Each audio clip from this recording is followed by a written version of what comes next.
du meine Arbeit für richtig hältst, ob du glaubst, dass ich fleißig gewesen bin, dass ich gearbeitet habe, dass ich mich in diesen Jahren für dich eingesetzt habe, dass ich anständig meine Zeit verwendet habe im Dienste meines Volkes. Gib du jetzt deine Stimme ab. Wenn ja, dann tritt für mich ein, so wie ich für dich eingetreten bin.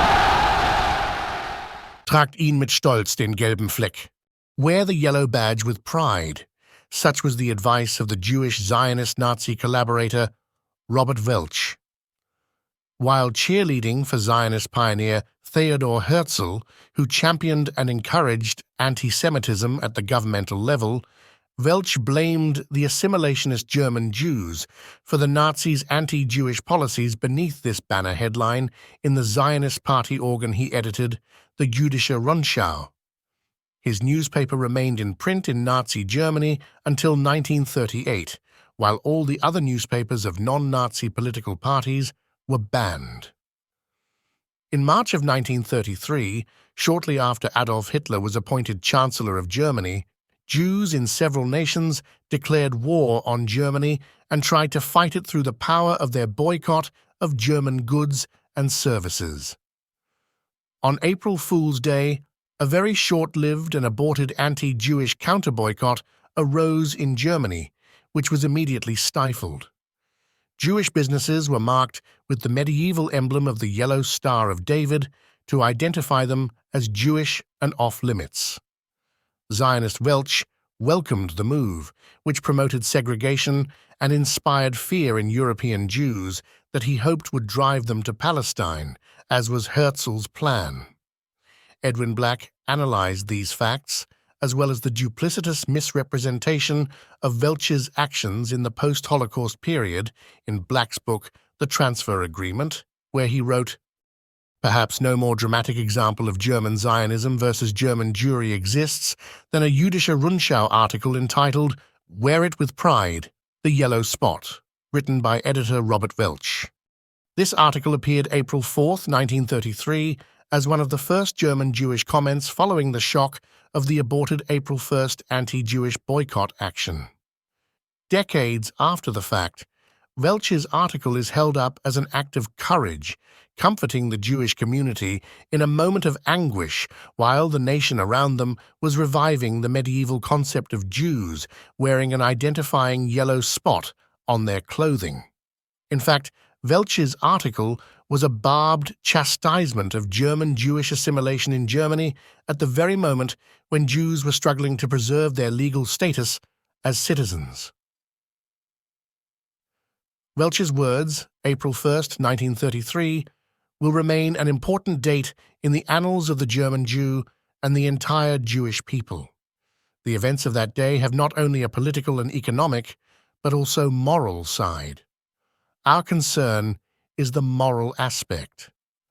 On April 1st, the German Jews received a lesson which goes much deeper than even its embittered and today triumphant opponents can guess.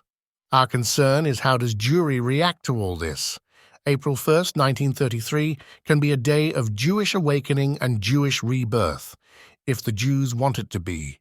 If the Jews are mature enough and possess sufficient inner greatness, we must recommend that during these days, the publication which stood at the cradle of Zionism, Theodor Herzl's Judenstaat, be distributed among Jews and non-Jews in hundreds of thousands of copies.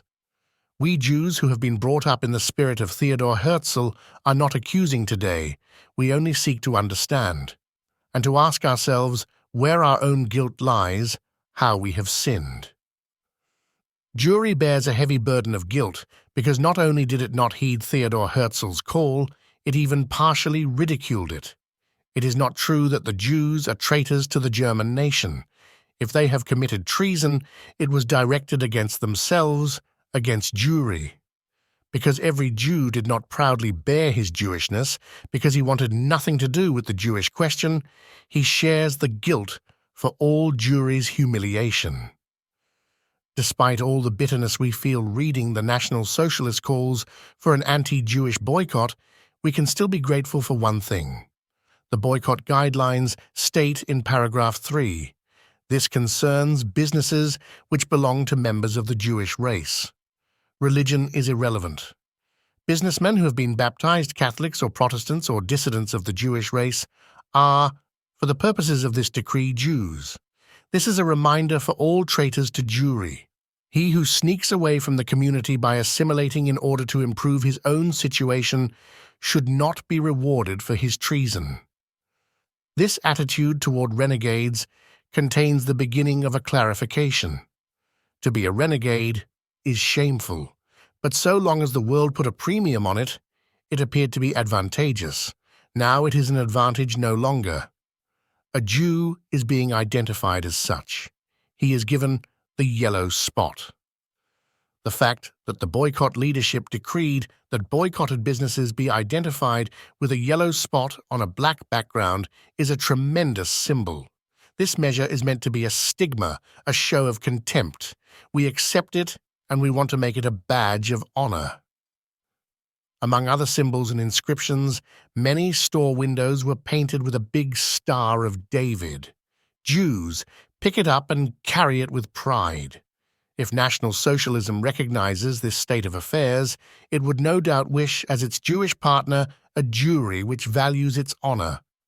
Only a few of the dramatic catchphrases from Welch's article have been remembered, hence the myth that his words were an act of comfort.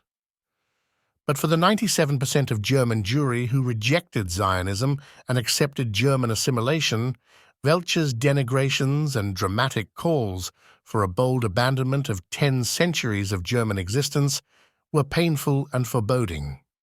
His words signaled the beginning of what diaspora Jews had always feared about Zionism, the day it would be used as the legal and moral pretext for forcing Jews out of European society. Robert Welch's idol, Theodor Herzl, created the plan to put Hitler into power and use him to persecute Jews. While the Zionists were cheerleading for Hitler, common Jews tried to force Hitler out of power. They went to war against Germany, while the Zionists waged war on the Jews of Europe. Welch lauded the plot Theodor Herzl set forth in his book, The Jewish State, of 1896, to place a Hitler type into power to force European Jews to flee to Palestine against their own wishes. In Herzl's words, the governments of all countries scourged by anti-Semitism will serve their own interests in assisting us to obtain the sovereignty we want. Great exertions will not be necessary to spur on the movement. Anti-Semites provide the requisite impetus. They need only do what they did before, and then they will create a love of emigration where it did not previously exist, and strengthen it where it existed before.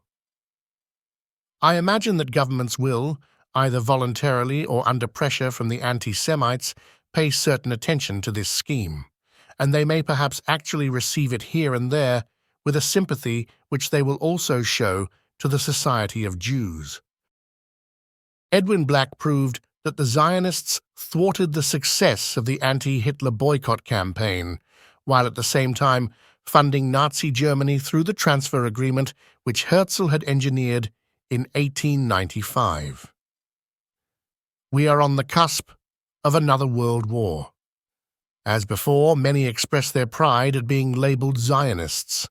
Once again, humanity is enduring another genocide at the hands of Zionist Israel.